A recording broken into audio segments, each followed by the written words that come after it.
Hey guys, welcome to a brand new video for the channel. Just before we get started, I would like to say a massive thank you for the video we did yesterday on the memory dowser. It went down really well. Thank you all for the comments as well about the XP rates and on the special divination world.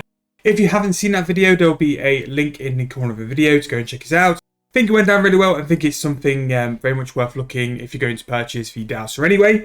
If you are brand new to the channel, please make sure to subscribe. We are flying up in subscription numbers and it really does help me out. If you subscribe and like the video, it just helps me get my videos out to more and more people. So without further ado, today's video, we're going to do the exact same thing we did yesterday and go and spend some money. So far in this update, we've not actually managed to lose anything. So I'm hoping we manage to do that today. I was actually just doing some screening soil with my infinite porter. Again, I've been doing a combination of that in like actual archaeology. I was having a bit of a decision yesterday on where to go and do my archaeology, and I have decided to go back to the Demonheim dig site to try and grind out some sashbrush pieces. I am currently like stocking up on the artifacts for a Tetra Compass video, so it made sense. Like there are some spots which make some really good money if you sell the materials, but I thought I would make that kind of profit with a sashbrush if I went and got it anyway. So that is currently the plan. So today we're going to be checking out the second skilling offhand, the Runic Attuner. As you can see, it hasn't bought overnight, but I was very much trying to just lowball it for medium price. I'm going to put an offer in for 200 mil and we'll see if that will buy. It was slightly lower. Yeah, I was going to say it was slightly lower than what the divination was. 148 mil. Whether we'll get that price back, we shall see. So the Runic Attuner has a lot more things to it than what the memory dowser does. So what the Attuner does, it's going to attune itself to a random runecrafting altar when crafting runes. And this doesn't include the necromancy runes. They're going to be excluded. So it's just normal runes. When runecrafting this altar, it grants 300% runecrafting XP, and whenever you runecraft, your attuner gathers energy. For every 5 energies, you get a plus 50% runes crafted. Every 10 energy, you can teleport straight to the attuned altar, very similar to how you do the Wicked Hood. And every 25 energy is a guaranteed 1 to 4 magical thread. Every 50 energy, you get a runecrafting XP bonus increased from 300 to 2,500%, and the absorbed energy is released.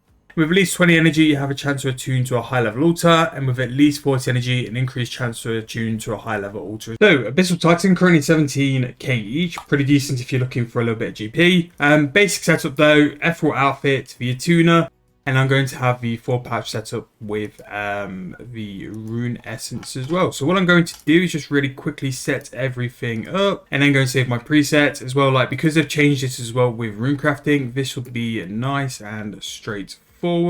Now with runecrafting as well, kind of no matter where you go, I would suggest using the power burst of sorcery, because they're going to give you double runes, and that's going to be really important to making some extra GP as well for this.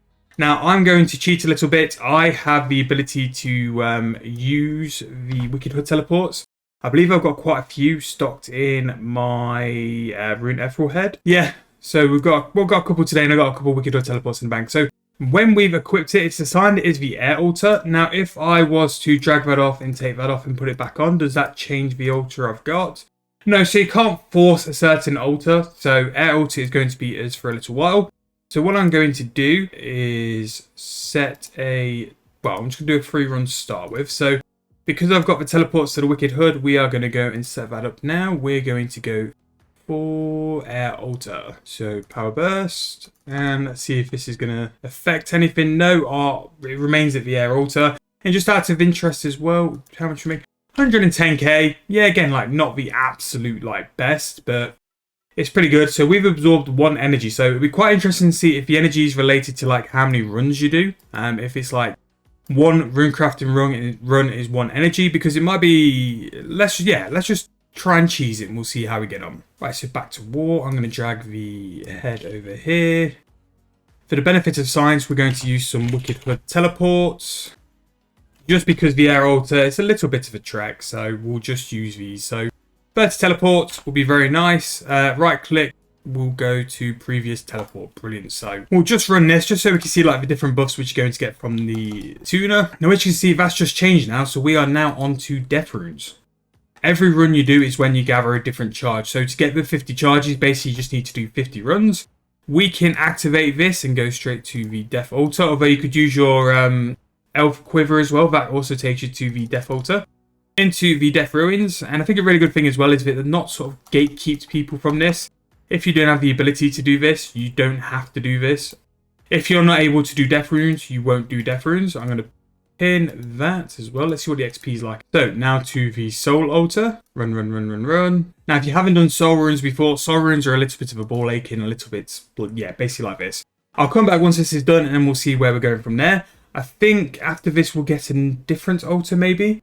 And then once we're at 5 charges, that's going to be the first thing which we're going to get. 5 charges is going to be 50% plus on the runes crafted, which will be nice as well. I wonder if it would... I'll wait till I've got to power burst and we'll see if it will stack with the power burst as well. So, soul altar is charged and we're going to go to the astral one next. So that is another different one. Astral altar, and now we have a 5 stack. We need to go to the cosmic altar.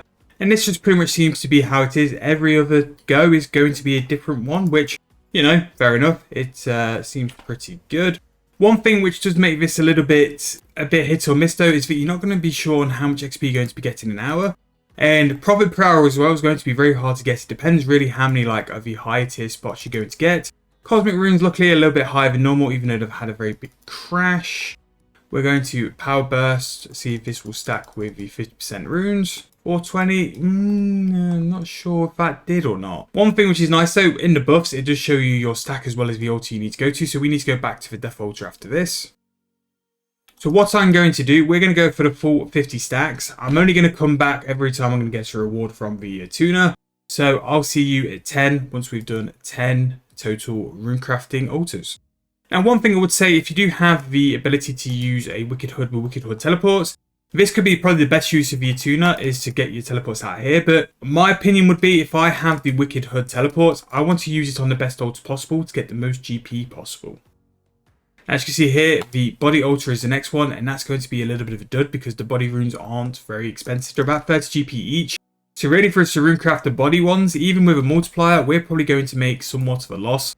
But I suppose for stacks, we'll have to do it anyway. But like I said, I'll come back when we're at 10 and we'll keep going from there. So we are now on to number 10, back to the air runes. It seems like it rolls every trip you do, but sometimes you can get back-to-back. So to start with, I got back-to-back air runes, and then I got back-to-back fire runes.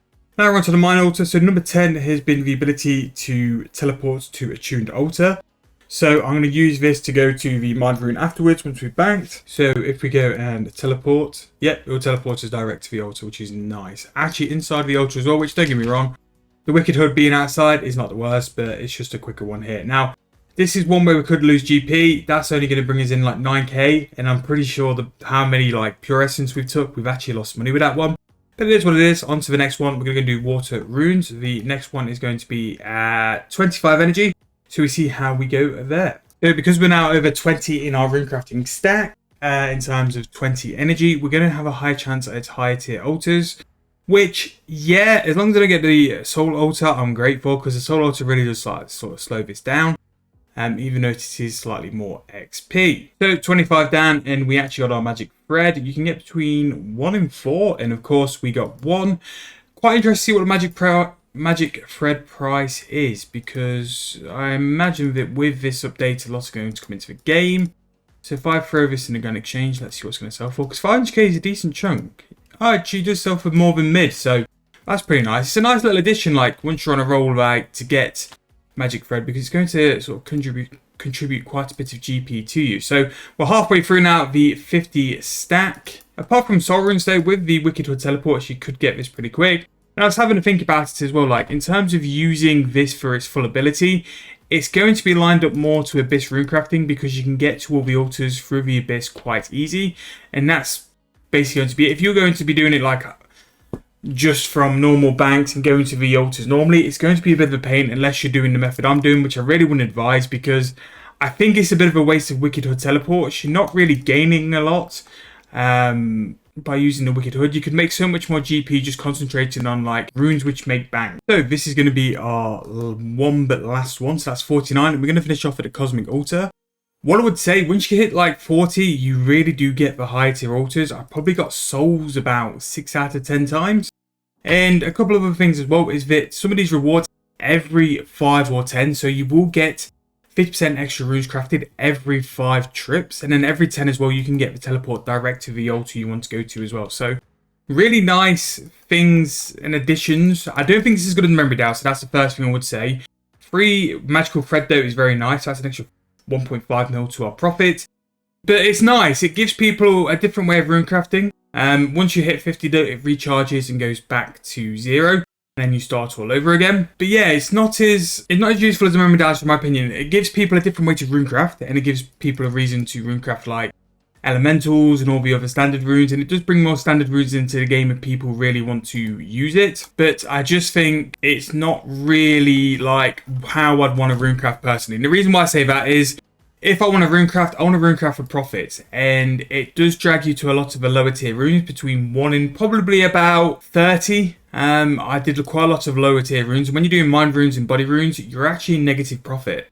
And the thing is because of like necromancy runes, the price of natures, bloods, astrals, all these higher tier runes, you're losing out on a lot of money. And I think it does offer a decent XP rate. So I've done this in a full hour, but I'd like to say I AFK hard. I was doing dinner, I was doing some other stuff. So I'd probably say I'd been active for about 30 to 40 minutes. And with double XP, I've got 380k. So 190k, which is actually really good, and the buffs are really good in terms of the XP and stuff. I just think you're sacrificing quite a lot of GP per hour for this. Now, what I would say is the Wicked HUD method works beautifully. It was really easy to do this as well. But if you are going to be serious about using this Attuner, I would highly recommend doing it via the Abyss. And doing it through normal methods is just going to take too long. The Abyss is really the only way you can do it. But it's niche, and I like that. And I know it's different and it's there, but it gives some nice buffs. Some extra runes crafted is nice. That will help with the GP side. The ability to teleport straight to the altar, that will save you some time. The magical thread will rack up over time quite massively. We've got 4 thread in under an hour, and that's like 2 more GP. And maybe that can make up for having to sort of give up and do some of the lower tier runes, which again, like unless you're testing it over like a long period of like 10 odd hours, and be quite consistent to know like how much of a lower sort of voltage you're going to get. I'm not quite sure just if this is the one. The Dowser, amazing, really like it. I think it's got a massive benefit to the game. This one, why it does bring a benefit to the game, I can see why it's a cheaper price, and I can see why it's slightly lower than the other one. So yeah, it's not too bad. I'd probably give it like a 6.5 out of 10. It could definitely have a few other little things there, but what it offers, it does what it says on the tin. It is pretty decent as well. So what I'm going to do is throw this in for 147 mil, and then hopefully it sells, and we can actually complete an update without losing our bank. So I'll take a little bit off just to get it sold, but also we'll do that just so we can get our money back as soon as possible. That's going to be the end of this video. I hope you guys enjoyed. If you have, please make sure to like, subscribe to the channel. This should hopefully be the last of the Gates of Elidinis sort of spam. We might revisit it in about a couple of weeks, maybe a month or two, just to see how the drop time, how the bosses really is. But for me, I'm going to move on back to our money making videos, guides, and series as well, because we need to be getting on with the grind before the group Iron Man content does start. But thank you guys for watching. If you enjoyed, please make sure to like, subscribe to the channel. I'll see you guys very soon in the next video.